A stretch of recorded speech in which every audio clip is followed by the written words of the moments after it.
My name is Brittany Davis. I work with kids with autism and I do behavioral therapy. My name is Romel Edmond, and I am Brittany's fiance. I'm Haitian American, just turned 33, and born and raised in Los Angeles. Brittany is a lot of things. I always call her the best kept secret. Those who know Brittany know the depth of who she is. In some spectrums, people know her just as a dancer. Some people know her as a teacher. Some people know her as a sister. Lots of nieces and nephews know her as an aunt. I have 15 nieces and nephews.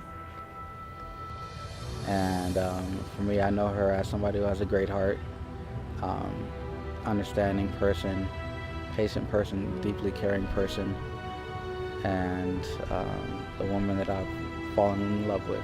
I have a fiance named Romel, and he's a lot of fun. He has a great sense of humor. He likes to do a lot of creative things. He likes to write. He likes to design and do a lot of event planning, and we work really well together.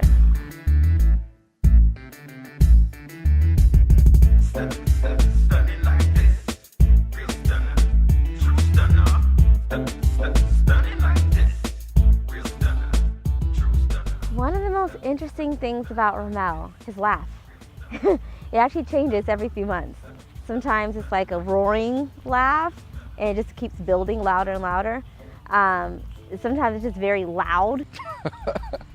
You know when he's laughing and when something's funny.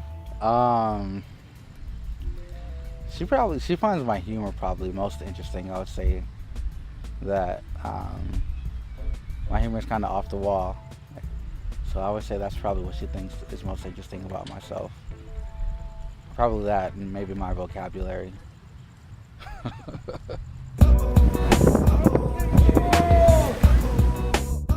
What I find most interesting about Brittany is that she's really perceptive.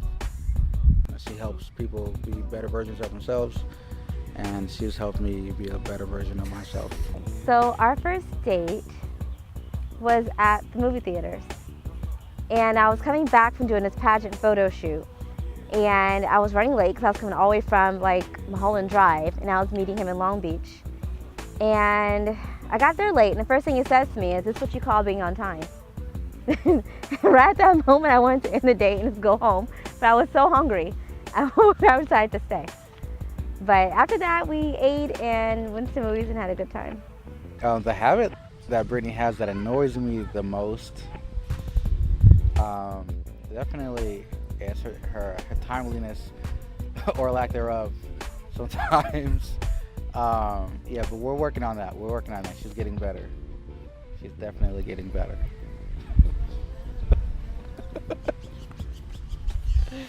What I like most about Brittany is her ambition and creativity.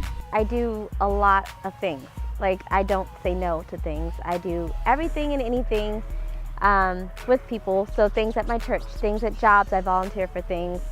Things with my family, I'm volunteering to help and do things, and I really don't slow down or stop. I first met Brittany in 2014 at a Panera Bread.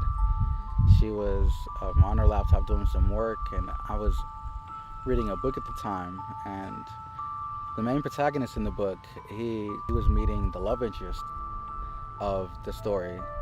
And, as I'm reading the book, Brittany's she's catching my eye, I'm catching her eye, and we're kind of exchanging looks. And the book is getting so surreal because, he meets the guy in the book, meets the main character, meets the love interest, and they start talking. And then I'm like, I guess maybe I should go talk to her too. And I was on the phone, and he waited for me to get off the phone, and then he came over, and he's like, "Can I sit here?" And before I could say yes, he sat down with me.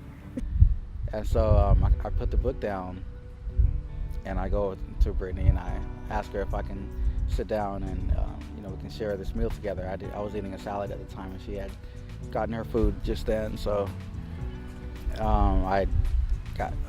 we started talking. I asked her what she was doing with the laptop. I thought he was very confident to come over and just sit with me. Someone he didn't know. People don't do that too much anymore. So that he's very confident. I thought he was a very good conversationalist. And I saw a dimple, so I thought that was super cute. After a few minutes or so, I asked her for her number. I didn't really mind, and we just started talking and exchanged phone numbers. And she gave it to me, and pretty much I got out of there almost immediately because just wanted to really get the numbers and see what happens later. And actually texted her while I was on the way home that I'd call her that night, and actually did call her that night. One of the things I like about Romel, there's a lot to choose from. He's just he makes a very good first impression on everybody I introduce him to. He's very, very friendly. So Romel has some habits that annoys me. One of the things that he does is when he finishes eating his food, whether it's a drink or food, he does not throw it in the trash can. He just drops it or puts it down. He finishes eating, then he lays down, and then he falls asleep. And I come and I see this food still sitting here, and it drives me crazy, and I'm ready to wake him up and tell him to throw it in the trash. But he's getting better. She's getting a little bit better. It's interesting that Brittany does, when she goes to work, she's got, really professional outfits together. But one thing I know is that she's probably always has mismatched socks on. And you'd never know it because, she's presenting herself really well in business-like. But underneath those shoes are probably, a pink sock and a blue sock. He rolls the sock up past his heel. So his heel is exposed and the sock is really just on his toes. And I look at him, I take the sock off, but he says no, he likes convertible mode. So he still gets warm on his toes and his heel is like free to get some air. And that's really weird.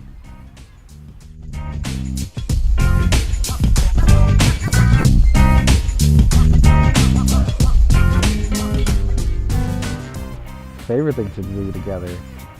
Travel together, definitely. As often as we can. Probably watching movies. And, we do talk during the movie, so it's very interactive. Or we just pause it. But he's such an English major, so he's always finding these, theories and foreshadowing and everything that we don't use anymore, but he still uses it and thinks it's important.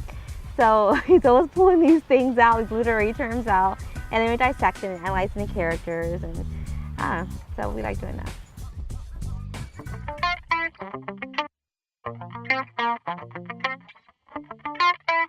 Our favorite place to travel together, in my opinion, I would say, is definitely Japan. Barcelona.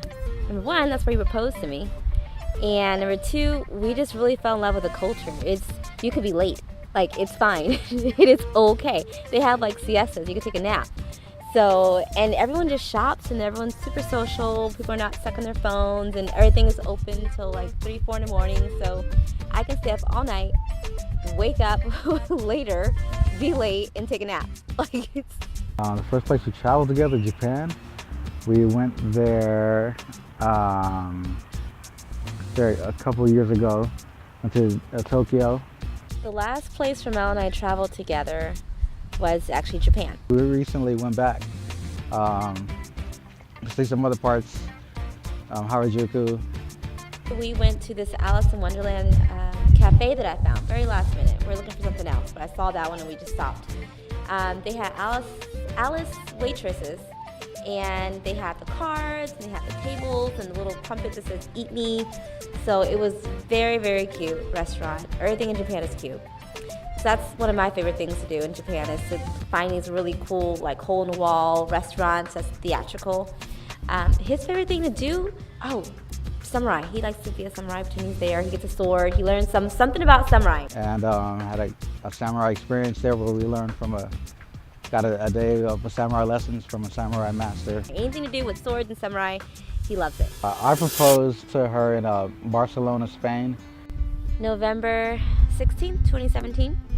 He proposed at, it's a Spanish name. It's a park, Cirque de Parque, I don't know. Some sort of really cool park with a beautiful fountain. I got a photographer from Airbnb that he gives tours of Barcelona. And I let him know via message that I was going to propose sometime during the tour. I kind of started the idea because I wanted a photo shoot, so I found a photographer. And what I did know is he kind of went and talked to a photographer on the side and told him about the proposal. I asked him if he had any places he suggested that I could do it at, and he said he knew the perfect place.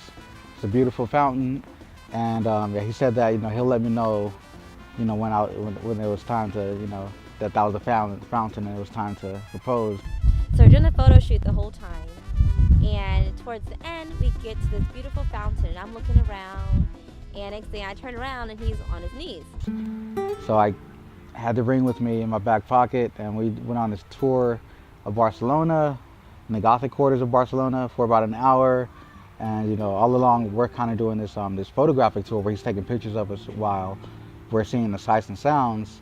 And we come to this amazing fountain in Barcelona, and it's called Parc de Ciutadella, and we were right in the perfect spot, right in the middle of this fountain. It's a huge fountain, huge park, people all around, and right then and there, I got on my knees and asked Brittany to marry me. And the photographer is just snapping pictures, and I'm like, oh my gosh, is this real? Like, it took me a second to really realize this is this moment right now that I'm experiencing. And she said yes. I knew Romel was the one that I was going to marry. I guess kind of like when he's seen like all these flaws and stuff, and he was just okay with it. He was so patient. Like, he didn't leave. Like, even though I may be late in getting places, I'm late in opening the door, he's standing at the gate, and he just has the biggest smile on his face. And I was like, wow, like, if he can get past this hurdle, like, this is the hardest part, I promise him that it will be for me. So that's when I kind of knew, when he was just always such a good, just a good attitude about everything. So I can't think of one moment, but there was a collection of moments where I just like, okay, check, that's all he's saying.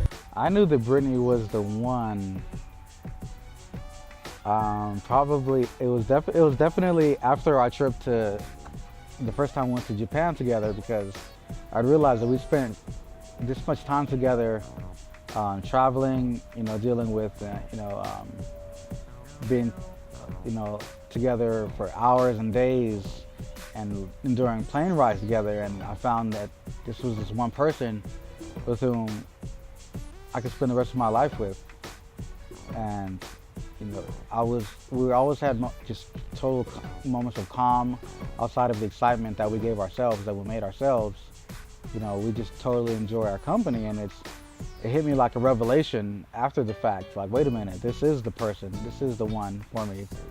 And it was that car ride home from the airport that I realized that I pieced that together. Brittany, if I could tell you one thing, I'll tell you that if no one else on this planet has you and has your back, know that I do. I have your back always and forever.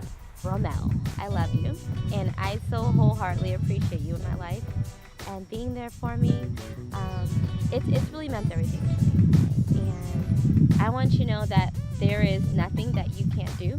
There's never been a time where I've seen an obstacle in your way that you haven't figured out, or you always have an answer for everything. And that's one of the things I love best about you, and I'm a little envious because you're so confident that you can arise to all occasions, but you really can.